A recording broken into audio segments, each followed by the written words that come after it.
आज हम बात करेंगे एक ऐसी शख्सियत के बारे में जो भारत में एज ए रिफ्यूजी आए थे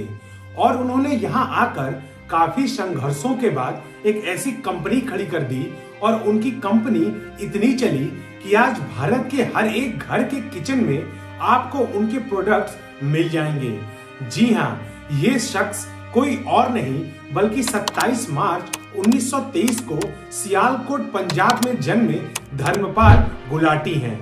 धर्मपाल गुलाटी के पिता महाशय चुन्नीलाल गुलाटी की उनके कस्बे में ही माशियान दी हट्टी नाम की मसाले की दुकान थी। धर्मपाल गुलाटी की बचपन से ही पढ़ाई में रुचि नहीं थी और इसीलिए मात्र 10 साल की उम्र में 5वीं कक्षा में ही उन्होंने पढ़ाई छोड़ दी और उन्होंने व्यवसाय करने की ठानी। उन्होंने सबसे पहले कारपेंटर के तौर पर काम किया, उसके बाद चावल का व्यवसाय और हार्डवेयर बेचने का भी काम शुरू किया,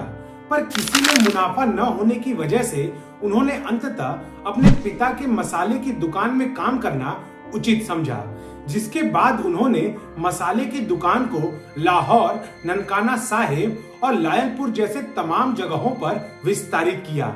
सब कुछ अच्छा चल रहा था, उन्हें बिजनेस में काफी मुनाफा भी हो रहा था, पर उसी बीच 1947 में भारत पाकिस्तान में हुए विभाजन की वजह से उन्हें अपनी सारे घर और अपनी दुकानों को बंद करना पड़ा और वह अमृतसर शरणार्थी बनकर आ गए, जहां वो कुछ समय शरणार्थी कैंप में रहने लगे, जिसके बाद वो अपने परिवार संग दिल्ली आ गए। दिल्ली आने के बाद धर्मपाल गुलाटी के लिए सबसे बड़ी चुनौती अपने परिवार का भरण पोषण करना थी और इसी वजह से उन्होंने 650 रुपए लगाकर एक तांगा खरीदा और उस तांगे को Delhi railway station, Qutub road और करोल बाग के आसपास वह चलाने लगे, पर इससे उनके परिवार का भरण पोषण अच्छे से नहीं हो पा रहा था और इसी वजह से उन्होंने अपनी बची हुई सेविंग से शुगर और गन्ने का स्टॉल खड़ा कर दिया, जिसे वो अपने परिवार का भरण पोषण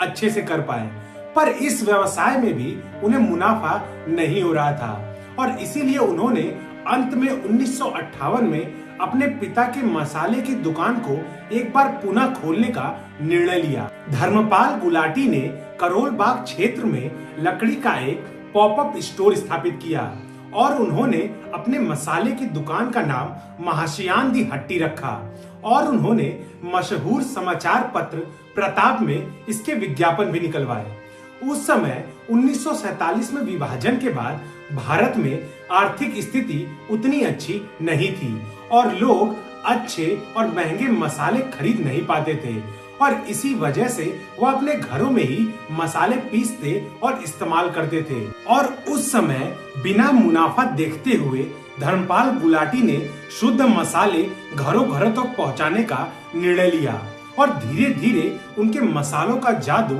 लोगों पर छाने लगा। उन्होंने अपनी दूसरी स्टोर चांदनी चौक में खोल दी, पर अपने मसालों की पाउडरिंग के दौरान उन्हें यह पता चला कि उनकी कंपनी में ही उनके मसालों में मिलावट की जा रही है और हल्दी में चने की दाल को मिलाकर उसकी गुणवत्ता को खराब किया जा रहा है,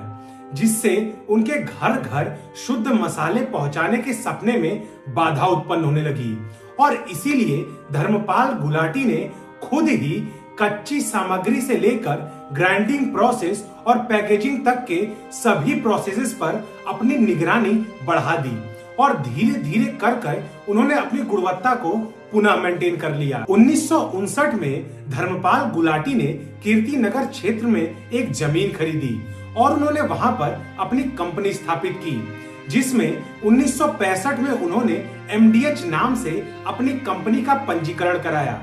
धीरे धीरे अपनी कड़ी मेहनत से धर्मपाल गुलाटी मसालों की दुनिया के बादशाह बनते जा रहे थे। उन्हें किंग ऑफ स्पाइसेस भी कहा जाने लगा था, क्योंकि वह मसालों में छोटी से छोटी मिलावट को भी तुरंत पकड़ लेते थे। MDH मसालों की गुणवत्ता की वजह से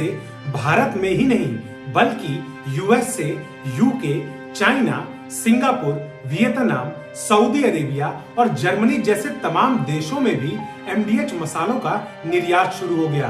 एमडीएच मसालों की ब्रांड एम्बेसडर और ब्रांड आइकन के रूप में भी धर्मपाल गुलाटी काम करने लगे। 2018 में वह फास्ट मूविंग कंज्यूमर गुड्स के लिए भारत में हाईएस्ट पेड सीईओ थे, जो 210 मिलियन कमा रहे थे। 2019 में उन्हें पद्म भूषण से भी सम्मानित किया गया और महाशय चुन्नी लाल चैरिटेबल ट्रस्ट के जरिए कई अस्पताल तथा स्कूलों का निर्माण कराने में भी धर्मपाल गुलाटी ने अहम भूमिका निभाई, जिससे स्लम में रहने वाले तथा गरीब बच्चे स्कूल जा सके तथा मुफ्त में इलाज करा सके। यह कहानी थी मसालों की दुनिया के बादशाह धर्मपाल गुलाटी की। आपको यह कहानी कितनी पसंद आई कमेंट कर जरूर बताइएगा और मेरे चैनल को लाइक, शेयर एंड सब्सक्राइब करना मत भूलिएगा। जय हिंद।